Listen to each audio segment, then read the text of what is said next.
बिस्मिल्लाहिर्रहमानिर्रहीम। अस्सलाम वालेकुम दोस्तों। वीडियो शुरू करने से पहले मेरे चैनल को सब्सक्राइब करें और नीचे दिए हुए बेल आइकन पे क्लिक करें ताकि आने वाली वीडियोस का आपको नोटिफिकेशन मौसूल हो सके। आज की डेली न्यूज़ बज़ वीडियो के साथ मैं आपके सामने फिर दोबारा हाजिर हूँ। आज के डाटे को स्टार्ट करने से पहले हम ज़रा कल की एनालिसिस को देखते हैं जो हमने किया था। हमने ये कहा था कि मार्केट का सेंटीमेंट पॉजिटिव है, लेकिन सेंटीमेंट पॉजिटिव होने के साथ साथ हमने जो बड़ी कॉशन दी थी वो थी मार्केट ओवरबॉट है और मार्केट में करेक्शन ड्यू है। मार्केट ऊपर जा सकती है लेकिन रेजिस्टेंस लेवल ऊपर का है काफ़ी ज़्यादा। और जो अगर हम ये देखें कि मार्केट का नीचे का बैंड मैंने एक फ़िक्रे में क्लियर कर दिया था कि मार्केट जो है वो नीचे इसको सपोर्ट मिलनी चाहिए 46,000 के ऊपर और फिर उसके बाद से 45,800 और फिर 45,500 यस्टरडे बताया था। इसके साथ साथ मैंने एक चीज़ ये कही थी कि कल सेल ऑन न्यूज़ होगा। जैसे ही IMF की न्यूज़ कंफर्म होगी तो हम सेलिंग देखेंगे और मैंने रेकमेंड किया था कि प्रॉफिट टेकिंग की जाए जैसे ही लेवल हाई मिले। आज मार्केट को देखें तो मार्केट ने इनिशियली ही स्टार्ट से थोड़ा सा ऊपर जाने के बाद डाउनवर्ड ट्रेंड लिया और फिर करेक्ट करते करते जो है ना मार्केट नीचे आई और 46,000 के ऊपर कुछ रेजिस्टेंस मिली, कुछ देर सस्टेन भी किया, लेकिन लेटर ऑन 46,000 की रेजिस्टेंस को तोड़ा। फिर 45,800 की रेजिस्टेंस 818 तक लो किया और उसके बाद 45,818 तक ही रही, ज़्यादा रिकवरी एंड पे जाके नहीं आई, जिससे यही इंडिकेट होता है कि कल इस करेक्शन को मार्केट और नीचे जाने की तरफ कंटिन्यू रखेगी। इसका मतलब है कल इनिशियल मार्केट का स्टार्ट नेगेटिव होगा। वीक क्लोजिंग भी है तो प्रॉब्ली हम देख सकते हैं कि थोड़ी सी नेगेटिविटी रहने के चांसेस होंगे। अब ज़रा आज की न्यूज़ देख लेते हैं। सबसे पहले इंटरलूप ने जिसने तकरीबन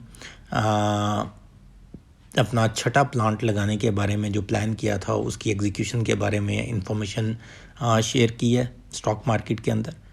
और उसके अंदर जो कैपिटल लेआउट उनका प्लान है वो तकरीबन 100 मिलियन USD का है। तो अल्टीमेटली ये लोग अपना छठा प्लांट लगाने के लिए जो प्लानिंग कर रहे हैं उसको आगे इन्होंने प्रोसेसिंग करनी शुरू कर दी है। उसके बाद अगली न्यूज़ है वो है फर्स्ट स्ट्रीट मुदारबा कंपनी से रिलेटेड। इन्होंने जो ट्रीट बैटरी लिमिटेड से जो हाई कोर्ट की तरफ से इन्हें अप्रूवल मिली है और उसके सर्टिफिकेट के अगेंस्ट इन्होंने कुछ स्वैप स्कीम जो थी वो अकॉर्डिंगली डिवाइस हुई है, उसके मुताबिक इन्होंने मार्केट को आगाह किया है। अगली न्यूज़ जो है वो हमें यूसुफ वीविंग से रिलेटेड है। ये कंटिन्यूटी है री-प्लानिंग या रीस्ट्रक्चरिंग की।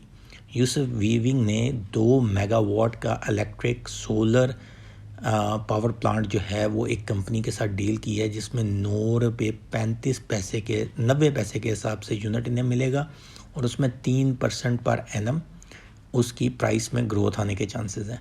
और ये 2 मेगावाट है। ये प्रिज्म एनर्जी प्राइवेट लिमिटेड के साथ इन्होंने कॉन्ट्रैक्ट साइन कर लिया है और वो इनकी प्रेमिसेस में इसे इंस्टॉल करेंगे।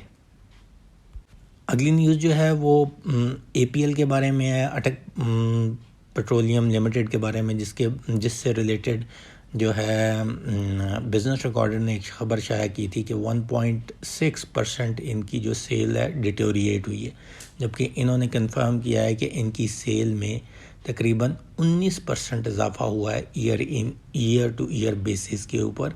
तो ये न्यूज़ की इन्होंने तरदीद की है, जिससे अल्टीमेटली अटक पेट्रोलियम पे अच्छा इम्पैक्ट आने के चांसेस हैं। और इसके साथ साथ अगर हम देखें आगे जाके ऑयल प्राइसेस जिस तरह ऊपर हैं तो पेट्रोलियम सेक्टर की ऑयल मार्केटिंग कंपनीज़ को बहुत फ़ायदा होगा। अगली न्यूज़ है अरशद एनर्जी लिमिटेड के बारे में। ये डिफ़ॉल्टर काउंटर पर स्क्रिप्ट है। इन लोगों ने अपना इनके पास एक एसेट है जिसके अंदर इनके पास 40 कनाल 13 मरले ज़मीन है। फैसलाबाद जड़ावाला के जगह पे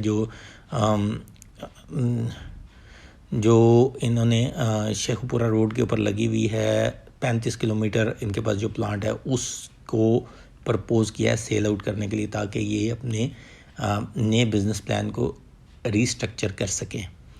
ये आने वाले टाइम में अगर इस चीज़ को ये प्लान सही कर जाते हैं तो ये प्रॉबेबली डिफ़ॉल्टर काउंटर से और चीज़ों से निकल आएगी और ये बेहतर हो सकती है।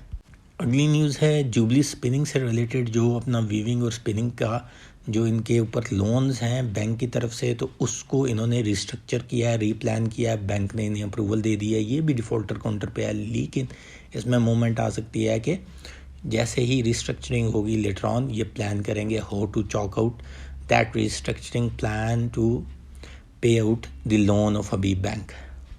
अगली न्यूज़ है दारुस्सलाम टेक्सटाइल लिमिटेड से रिलेटेड। इन्होंने भी अपना जो रिस्ट्रक्चरिंग का प्लान है उसके ऊपर लैंड सेल आउट करने की जो इनकी डिज़ायर प्राइस है उसके बारे में इन्होंने एक बिल्डिंग सेल आउट की है, उसके बारे में इन्होंने स्टॉक मार्केट को बताया।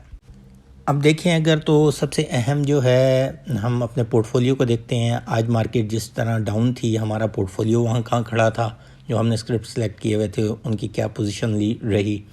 ऑक्टोपस पॉजिटिव, ASL 28 पैसा नेगेटिव, JSBL 4 पैसे पॉजिटिव, AGL 6 पैसे नेगेटिव, PRL 39 पैसे नेगेटिव, हैस्कोल 6 पैसे पॉजिटिव और पाक इलेक्ट्रॉन पैल जो है वो 7 पैसे नेगेटिव, एवेंसियन 69 पैसे पॉजिटिव, FFBL 27 पैसे पॉजिटिव। FFBL में भी मार्जिन है, अल्टीमेटली ये जल्दी रिकवरी शो कर देगा। उसके बाद दूसरी एंड पे जिस तरह यूसुफ वीविंग की न्यूज़ आई तो अल्टीमेटली इसमें पॉजिटिव इम्पैक्ट आना था और वो पॉजिटिव आया, 7 रुपये 86 पैसे पे खड़ा है।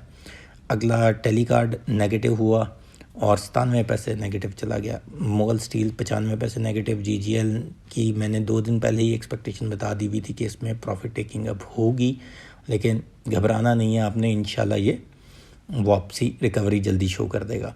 उसके बाद वेव्स में अल्टीमेटली कुछ सेक्शन बड़े अच्छे हुए थे तो उसमें भी रिकवरी नेगेटिविटी के चांस थे। हम न्यूज़ से रिलेटेड जो था वो चांस तो नेगेटिविटी के होने ही थे, क्योंकि हम न्यूज़ नेटवर्क ने भी बहुत अच्छी मूव दिखाई है और हमारी रिकमेंडेशन हमने बाइंग शेयर पे 60 पैसे पे करवाई थी और हमने कहा था कि 7.5 रुपये ये आसानी से टच करेगा। अभी जो हमें नज़र आता है वो ये 8 को ज़रूर टच करता हुआ नज़र आता है आसानी से। DSL पॉजिटिव, इंडस डाइंग आज पॉजिटिव था, सूरज सनरे टेक्सटाइल पॉजिटिव था। सबसे अहम इसमें मैंने ऐड किया प्रॉबेबली इंडस डाइंग और सनरे टेक्सटाइल में इसमें से निकाल दूंगा, वो लॉन्ग टर्म के लिए।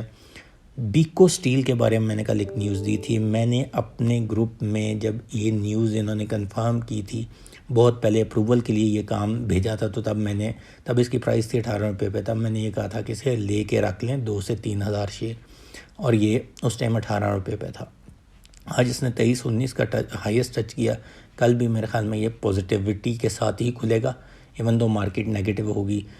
थोड़े वॉल्यूम का ट्रेड होता है, लेकिन हम देखेंगे ये 30 रुपये से आसानी से ऊपर जाता हुआ नज़र आएगा, क्योंकि 20 रुपये प्रीमियम का इन्होंने कहा है और 10 रुपये की एट पार वैल्यू है। तो जो इसमें इन्वेस्टमेंट करने आएगा उसको इतना अट्रैक्टिव शेयर को होना चाहिए कि वो इन्वेस्टमेंट ज़रूर करे, तो तभी इन्हें एडवांटेज होगा। तो इसका मतलब है कि ये 30 रुपये से ऊपर जाना चाहिए तो इनका राइड सक्सेसफुल हो सकता है। अब मार्केट के ग्राफ को देखते हुए हम ज़रा बताएंगे कि मार्केट कल क्या करेगी। मार्केट के पहला सपोर्ट लेवल 800, 45,800, दूसरा सपोर्ट लेवल 45,500, तीसरा सपोर्ट लेवल जो है मार्केट का 45,000 है। अब ये तीनों सपोर्ट लेवल जो हैं हमें लगता है कि 45,500 कल टेस्ट होगा। वो इसलिए टेस्ट होगा क्योंकि मार्केट ने एट दी एंड मतलब जो क्लोजिंग नोट के ऊपर इतनी ज़्यादा रिकवरी शो नहीं की। इसका मतलब है कि मार्केट में और करेक्शन ड्यू है, और मार्केट में और जो करेक्शन ड्यू है उसमें रिकमेंडेशन यही है कि अल्टीमेटली उसमें यही है कि आप लोअर लेवल पे बाइंग करें, क्योंकि अभी मार्केट का पॉजिटिव सेंटिमेंट रहेगा और हम देखेंगे कि मार्केट अपने नए हाई की तरफ जाएगी।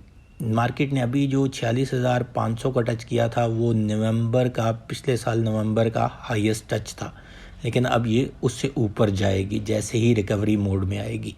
और मार्केट अभी भी पूरी तरह ओवर सोल्ड में नहीं गई, अभी भी कुछ ओवरबॉट लेवल पे हैं कुछ स्क्रिप्ट और उसमें शायद कल हम करेक्शन थोड़ी सी देखें जिसकी वजह से मार्केट पे इम्पैक्ट आएगा।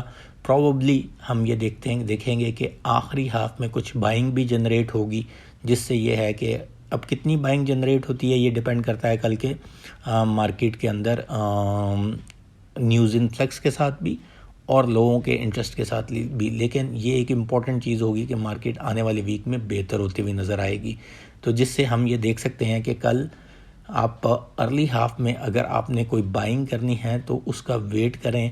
प्रॉबली आपको दूसरे हाफ में ज़्यादा चीज़ें नीचे मिल सकती हैं, लेकिन अगर पहले हाफ में रिकवरी आती है तो फिर आप कोशिश करें कि पहले हाफ में रिकवरी होती हुई मार्केट देखते हैं तो उसमें पहले हाफ में ही बाइंग कर लें, क्योंकि दूसरे हाफ में जब आप जाएंगे तो फिर मार्केट शायद प्रॉबली कवर करते हुए ऊपर आ जाएगी, तो वो जो पहले हाफ के रेट हैं वो उस तरह दूसरे हाफ में नहीं मिलेंगे। लेकिन अगर पहले हाफ में मार्केट 300 पॉइंट नेगेटिव जाती है तो तब वेट करें, दूसरे हाफ के स्टार्ट में आपको जो है अच्छी प्राइसेस मिल जाएंगी।